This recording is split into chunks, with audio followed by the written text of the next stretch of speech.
여러분 한 주간 잘 지내셨나요? 잘 지내셨죠? 네. 2026년 첫 청년부 예배입니다. 여러분, 올 한 해도 우리 함께 주님 안에서 아름다운 신앙의 추억을 많이 만들어 가기를 소망합니다. 큰일 났다. 나 혼자 만들어 가야 되나? 소망합니다. 예, 좋습니다. 2026년 이제 우리 청년부가 출발하는데요.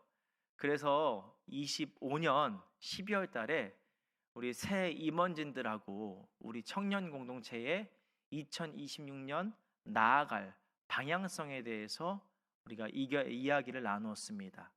그래서 여러 이야기 가운데 우리 청년 공동체가 26년에 나아갈 방향성을 바로 예배로 잡았습니다. 예배. 그래서 우리 2026년 우리 청년부 슬로건 표가 있습니다. 여러분 앞에 보이세요? 여기 혹시 카메라로 될까요? 쫙 이렇게. 내가 너무 또 급도 내가 요청했네. 예. 여러분 앞에 슬로건 보이시죠? 우리 같이 한번 읽어볼까요? 예. 감사합니다. 예. 우리 왜냐하면 또 지금 온라인으로 예배 드리시는 분이 꽤 계세요. 그래서 같이 한번 읽어보겠습니다. 시작.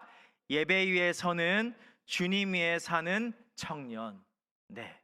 이렇게 2025년 아니라 2026년 우리 청년부 주제 슬로건을 잡았습니다. 예배가 주요한 타이틀인데요. 그리고 이 예배 큰 주제에 관련돼서 분기별로 예배 관련한 소주제로 우리가 함께 나아갑니다. 그래서 1월부터 3월까지는 이 시간, 이 드리는 예배, 이 예배가 소주제입니다. 그래서 오늘 우리가 이 드리는 예배에 대해서 같이 말씀을 나누고자 합니다.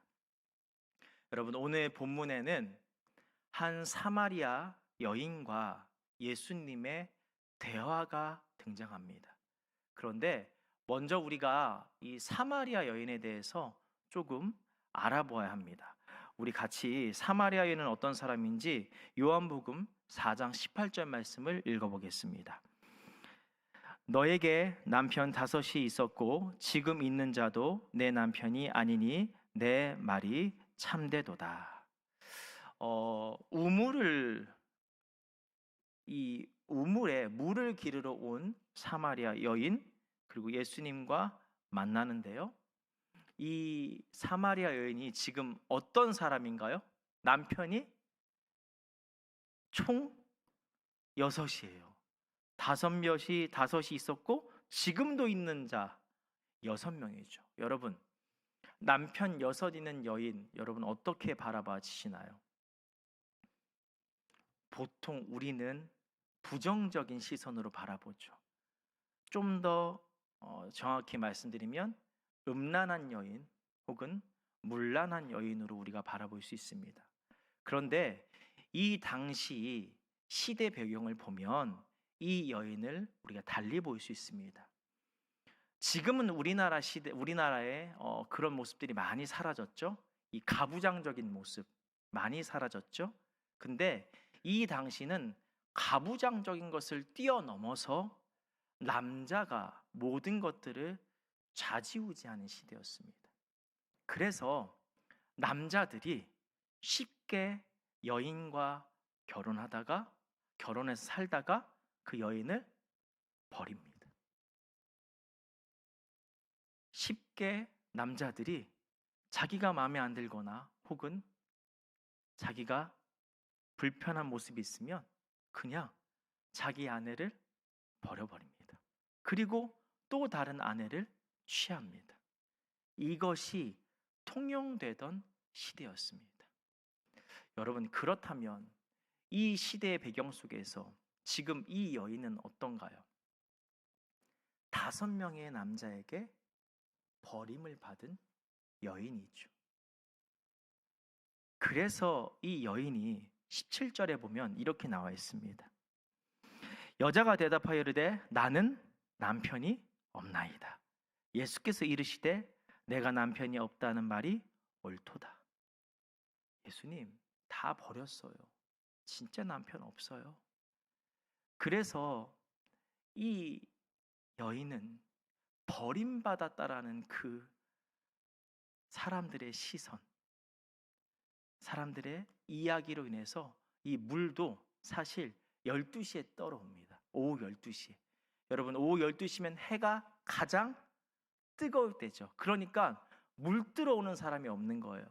그러니까 남들의 시선을 피해서 물 들어온 것이죠.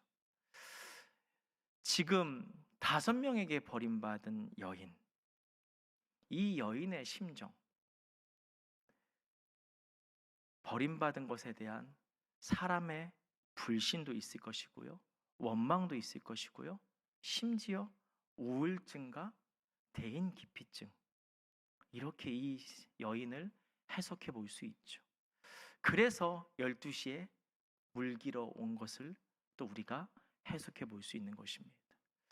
여러분도 삶 속에서 여러 어려움이 있을 줄 압니다.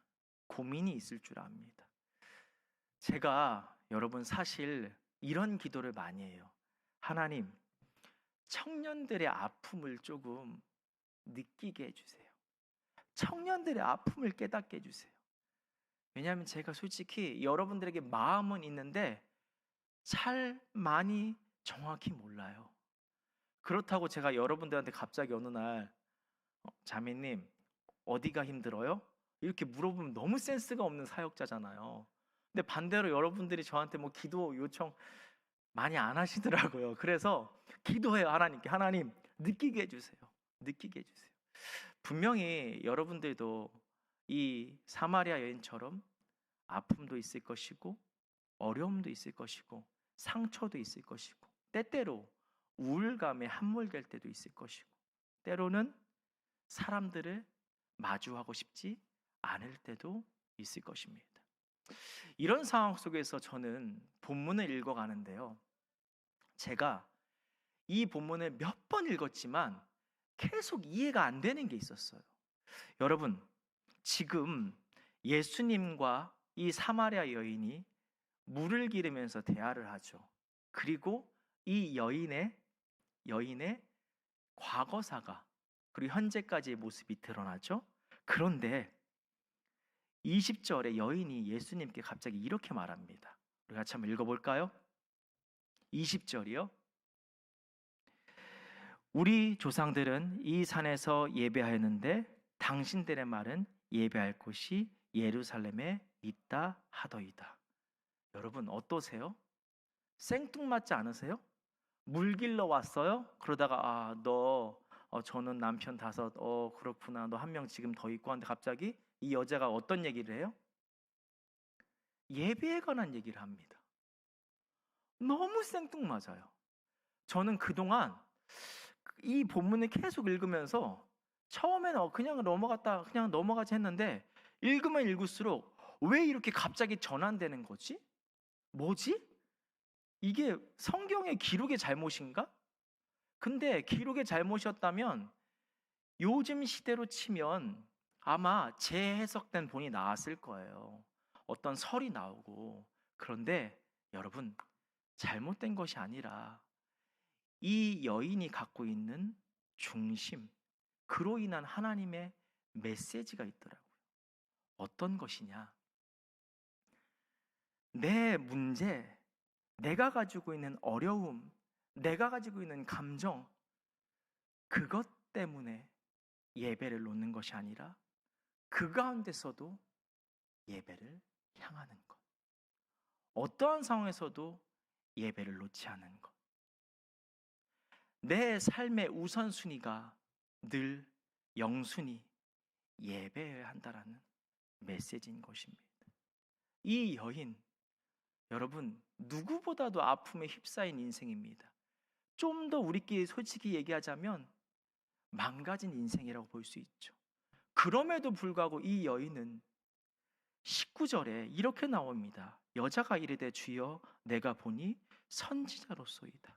이분이 예수님인 것은 인지하지 못하지만 선지자, 하나님의 사람인 것을 인지하면서 예배로 그의 시선을 집중합니다. 즉, 다시 말하면 어떠한 상황에서도 예배로 향하는 사람, 삶의 중심축이 예배인 사람, 그런 사람이 되라는 주님의 메시지가 담겨 있는 것이죠. 여러분, 여러분들의 삶 속에 예배는 몇 순위이십니까? 여러분들의 중심은 무엇입니까? 예배인가요? 주님이 우리에게 말씀하십니다. 중심에 예배를 두라. 너의 삶의 우선순위의 영순위를 예배로 두거라.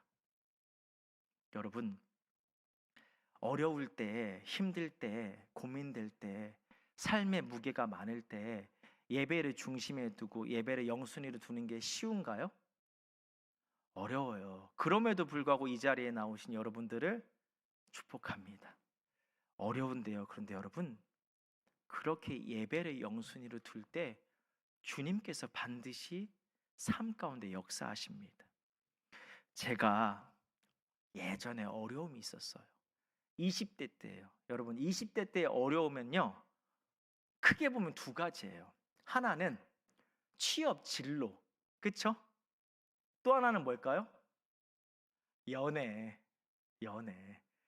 우리 임원진들하고 회의하는데 올해 연애 세미나도 해달라고 하더라고요. 그래서 강사를 누구를 섭외할까? 근데 연애 전문 김현덕 목사 이렇게 또 추천이 나오더라고요.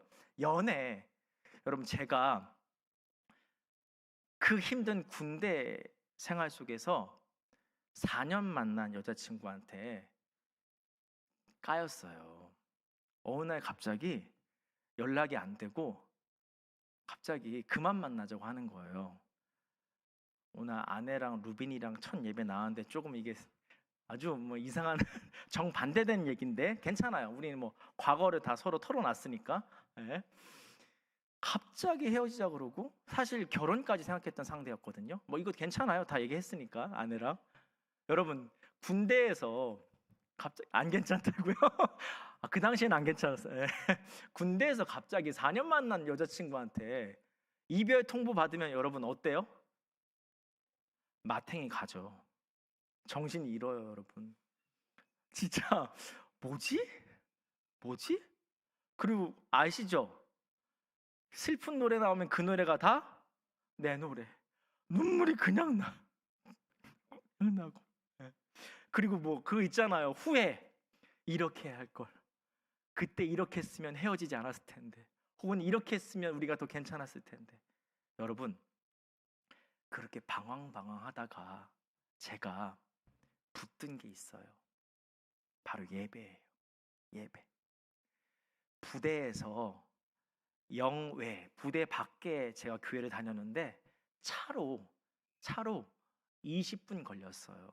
근데 매일 새벽 저는 군대를 간부로 갔다 와서 출퇴근이 가능했어요.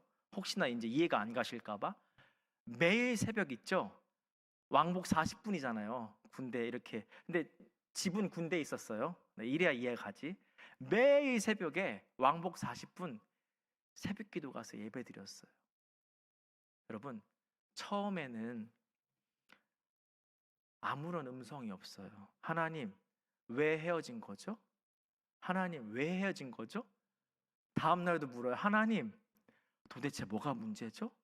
그 다음 날 뭐라고 물었을까요? 하나님, 다시 안 될까요? 다음 날, 하나님, 역사해 주셔서 마음이 변해서 오늘 혹은 일주일 안에 연락 오게 해주세요. 여러분, 이렇게 매일 예배의 자리를 놓지 않았어요. 여러분, 그 예배를 통해서 하나님께서 저를 어떻게 역사한지 아세요? 저에게 믿음을 주셨어요. 하나님이 하셨다. 하나님이 헤어지게 하셨다. 그러니까요, 제 마음에 아픔들이 있죠.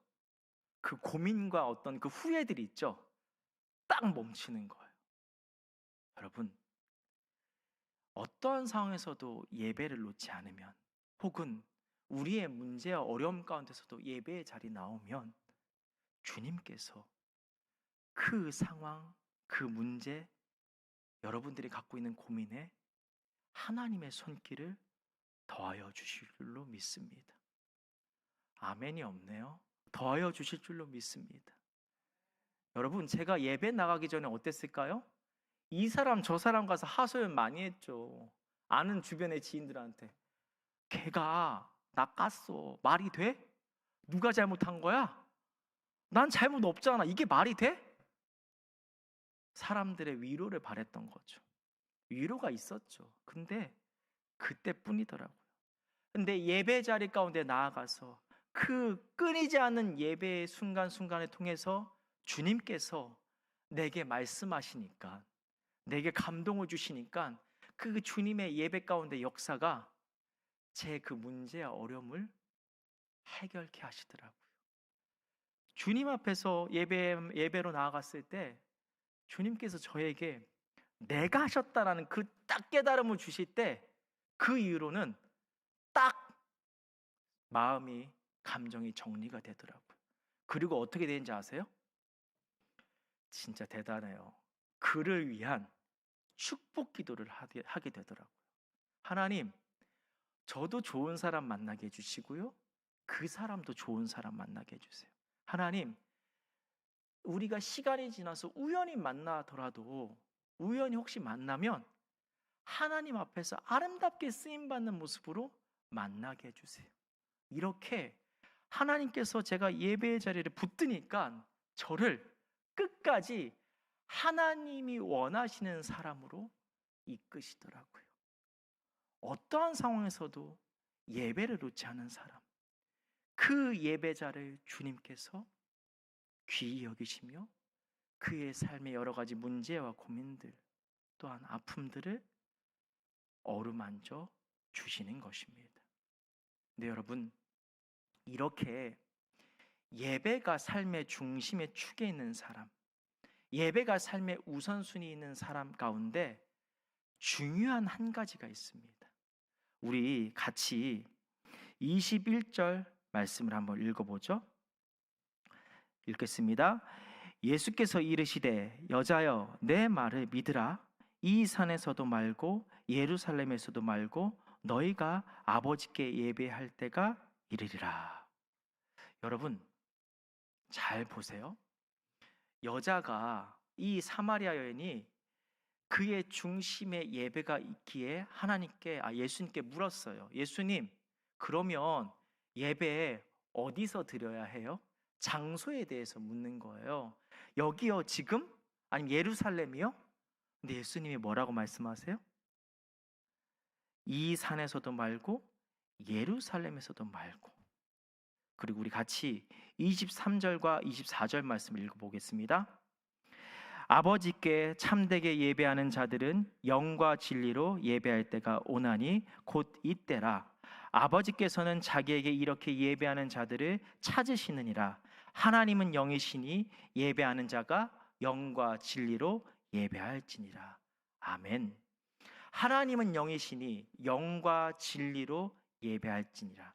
이 영과 진리, 영, 성령, 하나님, 진리, 말씀, 결국 하나님 안에서 하나님을 향해 예배하면 된다는 것입니다.